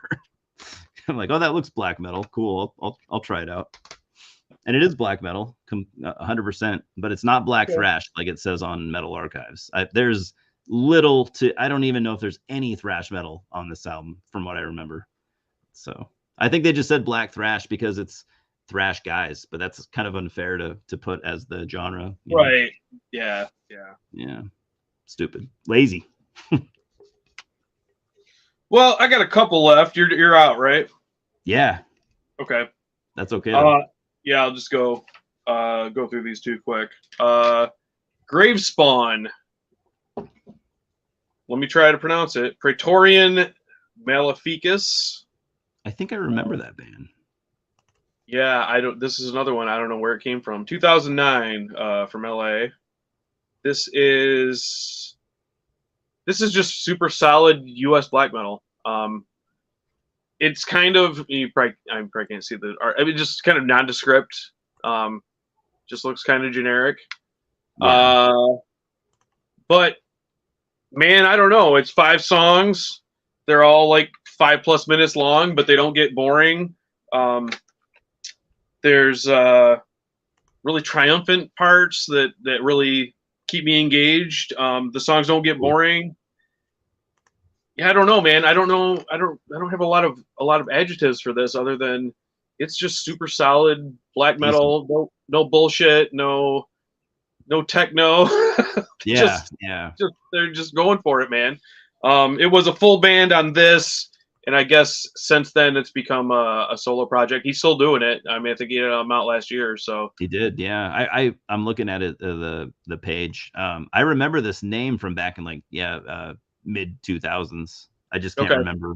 I can't remember. I know I checked him out 10+ years ago. Yeah, it's definitely something I'm going to be checking out his other stuff, because a lot of this stuff that I've accumulated, it's like they put that out and that was it. But yeah, he's still doing it. So yeah, I think this band, if I remember correctly, I think there was a little bit of buzz about it, maybe 15 years ago or so. Oh, really? Okay. Unfortunately, that buzz probably didn't last, but hey, that doesn't mean it's not good at all, Yeah, I would say if you're into just meat and potatoes US black metal, I would definitely say check it out. Interesting, you might have known this, but interesting topic. So the guy that formed this band formed this as a solo project in South Korea when he was in the military. Yeah, I read that. Yeah. Yep. That's pretty cool. Yeah. I mean, what are the odds? I got some downtime in South Korea. I'm off duty or whatever. I'm going to do that black metal band I've been meaning to do. Yeah, right.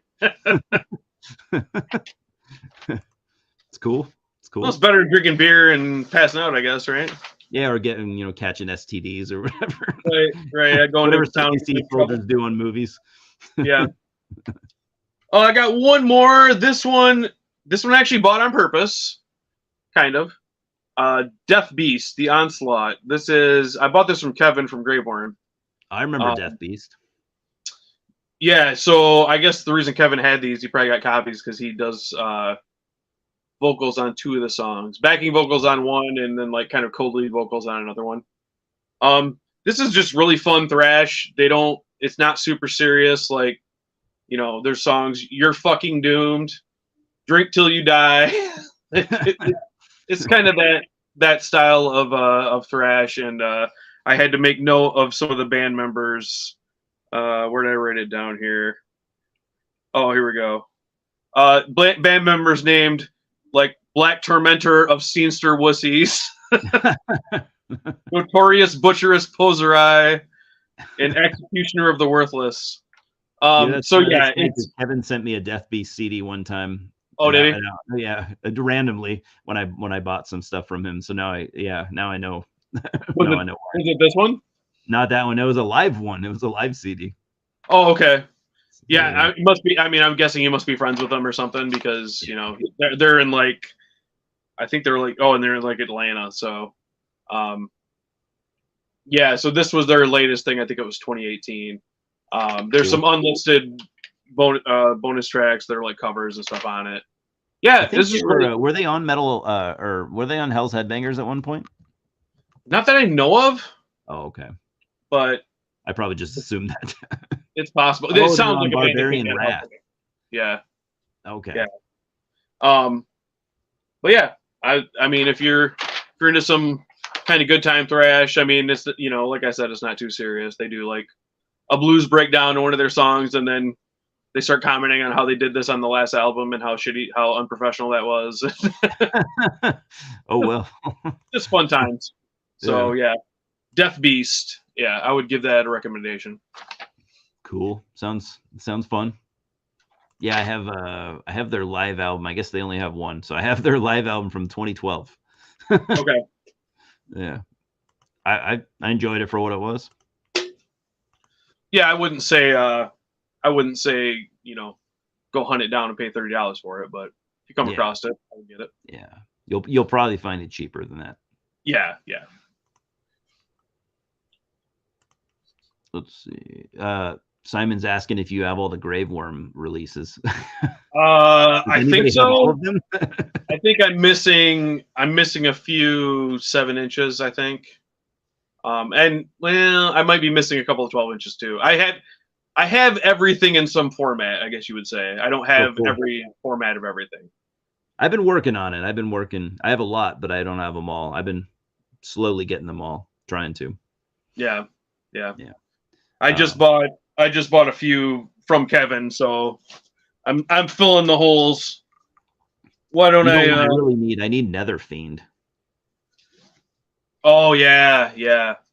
I think I think he might have just refreshed that. Like as a CD. Ask him. He needs to. I just got this from Kevin not too long ago. Ooh, look at that. And it's a color. Who put that out? Nunslaughter Records. Oh shit, that's cool. But then the return address is Hell's Headbangers, so I don't know. I think maybe Don had like a sub imprint for a while. Okay, but this is super. I'd totally buy that.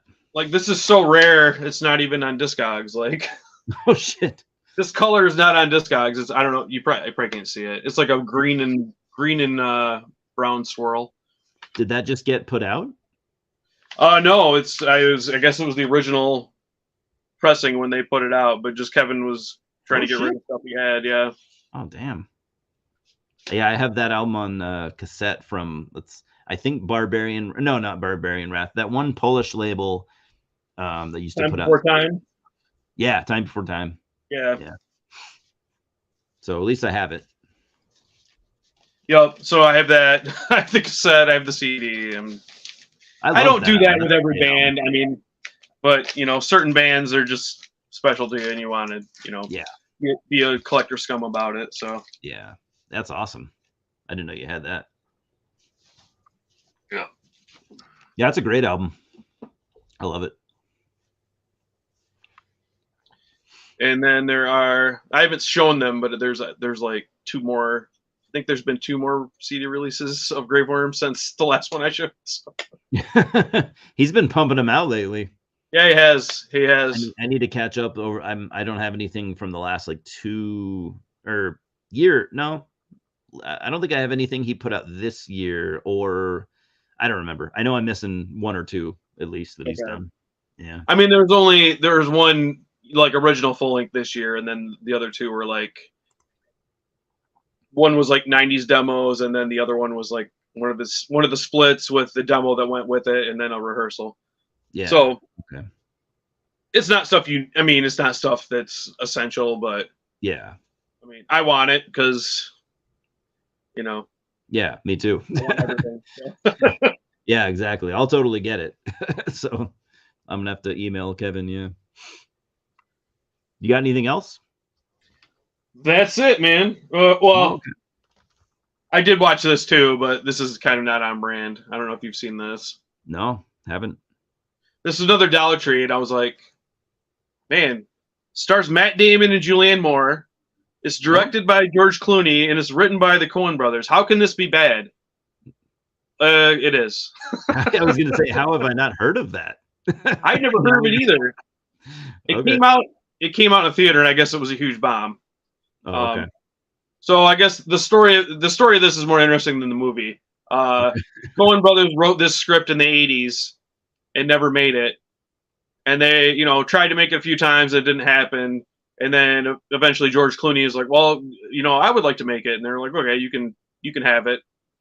Well, then George Clooney also had a script that he wrote with his friend about a black family who moved into a suburb in the 60s and were harassed, and were trying to get rid of them. Well, it was a true story. They wrote a script. That might be based off a true story, because that was it was thing. Yeah. So they took the Coen brothers like wacky crime drama scripts and smashed in their like social commentary about racism in the 60s script and tried to do both at the same time. Ugh, and it didn't what a weird combo. Work. They kept like switching back and forth, and if they would have concentrated on one or the other, it might have been a good movie, but it was just a fucking mess. So it sounds like two movies that kind of like collided with each other. Yeah, and they don't go together. No. Okay. Yeah. So don't watch it. I'm not gonna check that out. You know what? I meant to say this at the beginning of the video. I just want to address it for some reason. Super bummed me out. But have you been following like Trey Azagthoth at all? Oh, about him collapsing? Well, that's what put him on my radar. Like, why did that happen? And I've been just kind of like not stalking him, but I guess he has a YouTube channel, and I'm pretty sure he's a meth head now.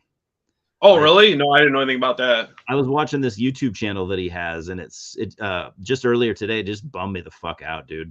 Like, because I'm a big Morbid Angel fan. I mean, he's always seemed like a weird dude, and he lives in Florida. No offense to other Florida people, but like, I live in an area that we're no stranger. I've never done meth, but like, this town is no stranger to meth, and so I know what a meth head looks like, and I know what they act like, and I'm pretty sure he's a meth head, and it's kind of bumming me out lately.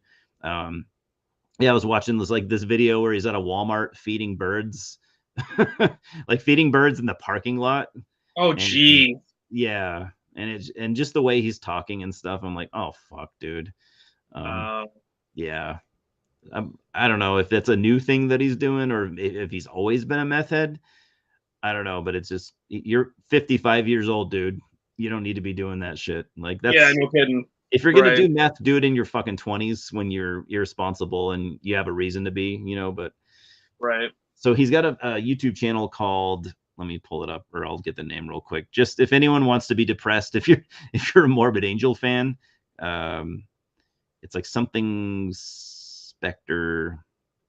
I don't know why I'm bringing this up other than just like, I guess I was surprised.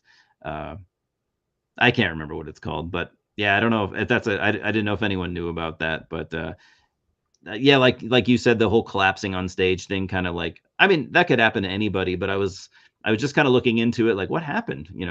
He said he's dehydrated or whatever. I think he's like a junkie now, but okay, I don't know. Like I said, I'm a huge Morbid Angel fan. That really kind of depressed me a little bit.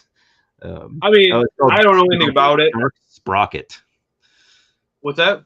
It's called Dark Sprocket. Just check it out. Just watch a couple of videos and let me know what you think. But really depressing. Yeah.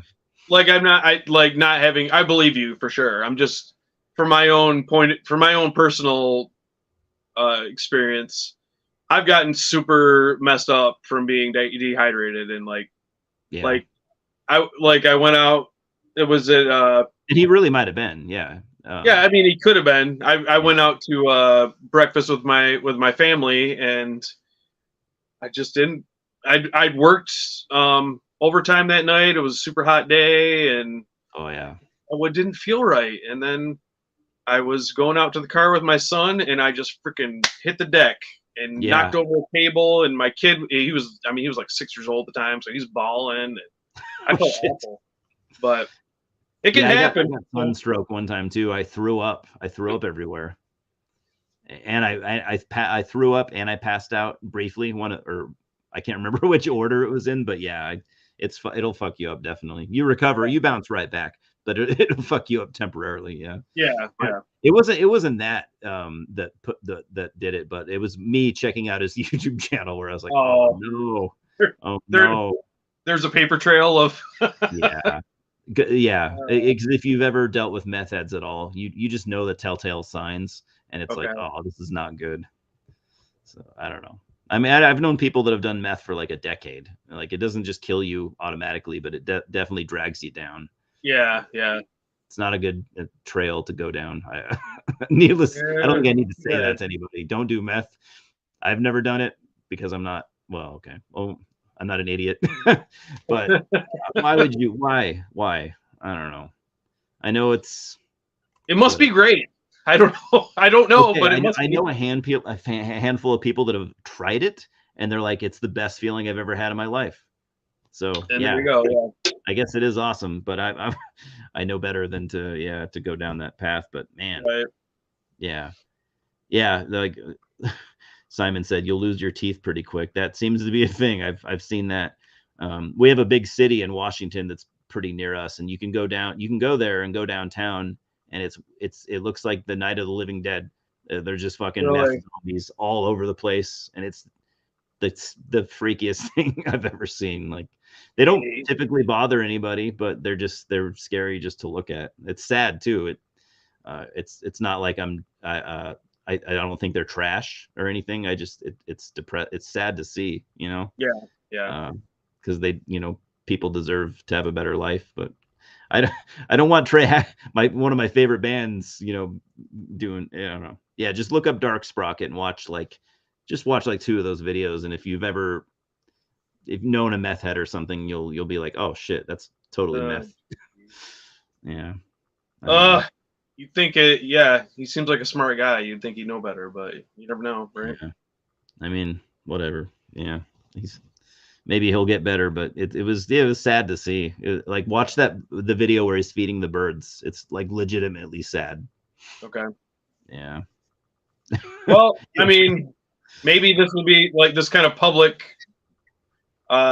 collapse. Maybe it'll be embarrass him enough to get some help or stop what he's doing. And you can look at the comments too, and people are like, "Wow, dude, I hope you get better." So it's not just me. Yeah, it's pretty obvious. Yeah, but anyways, I hope Trey stops doing meth or whatever, fentanyl or whatever it is that he's doing. It's just, yeah, maybe that's why Morbid Angel sucks so bad now. I don't know. Yeah, I'd heard the last album could have been good, but it was a horrible mix and sounded terrible, and I never checked it out. It's okay.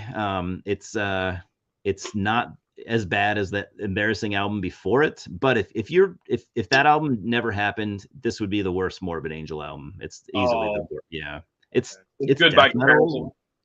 Yeah, it's death metal and it sounds like Morbid Angel, but it's not the Morbid Angel you want. So unless you find it for like a couple of bucks, yeah, don't bother. That's kind of what I was waiting for. I actually picked up the one before that for a couple bucks, and I believe it's still sealed. So yeah, it's one of those things like, well, I gotta have it, you know. Oh, totally. Yeah.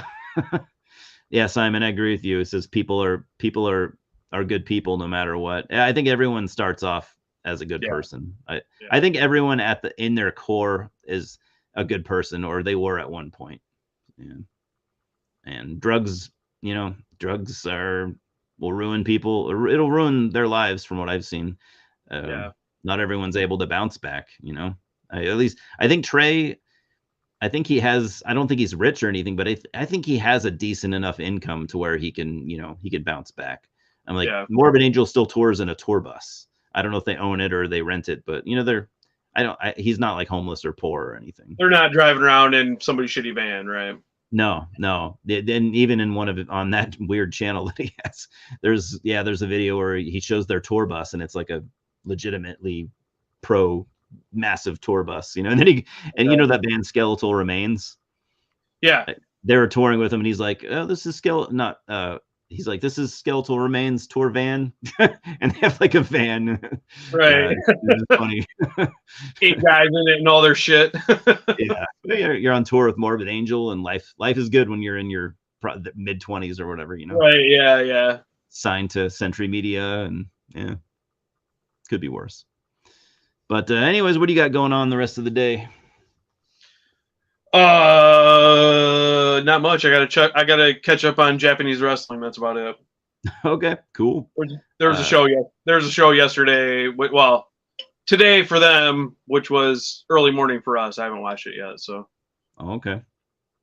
Cool. Can't get behind. I think I might watch some movies. Maybe I'll crack into the stash you sent me and start watching some of those. I'm really curious to see what you think of those. Yeah. I'll watch every single one of them. Well, I would say watch a few.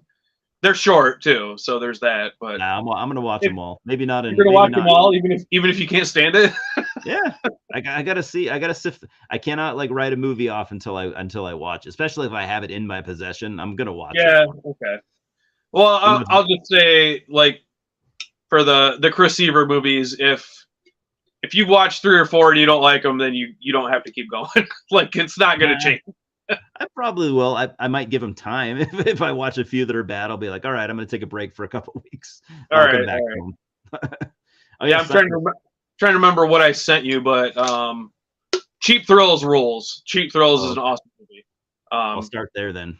And then I sent you the Chris Seaver movies and the J.R. Bookwalter movies that you may be familiar with. The Dead Next Door was kind of his most famous one. Sam Raimi helped him make it. No shit. In the 80s, yeah. It was an 80s movie? It was made in the 80s. I don't think it actually came out until 90.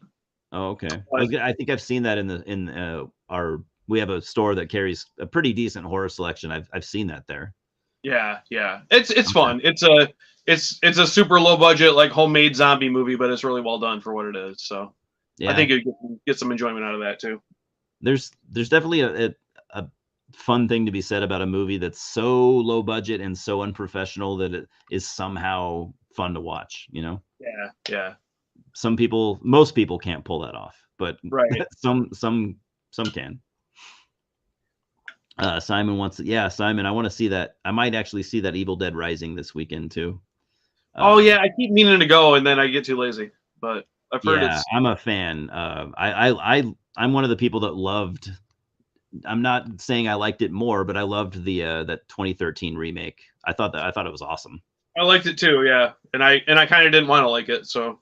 Oh yeah, no, it was super fucking gory and intense and cringe inducing. I bet the good cringe where you're like, fuck, shit. Yeah. Oh yeah, super gross. And this one looks like it's has nothing to do with that movie, but to me it very much looks like he was going for that vibe. Like he made the Deadites look the same. And no, I've heard it's pretty good. I've not heard one bad thing.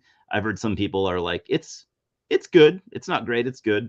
But I haven't heard a remotely negative review. So it's going over pretty well with the fans.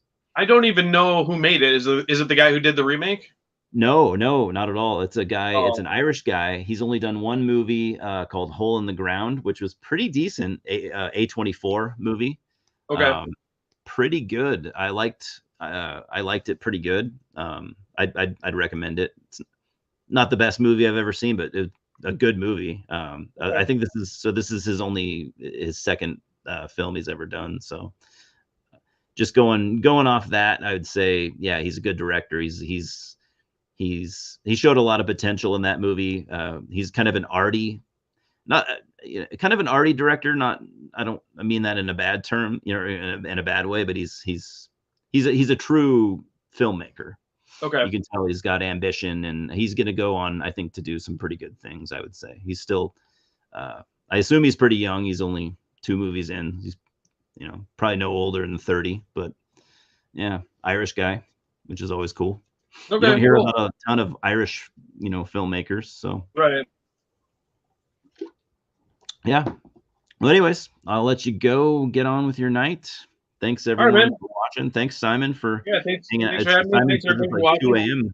It's like 2 a.m. And where does Simon live? England, right? Or I believe so.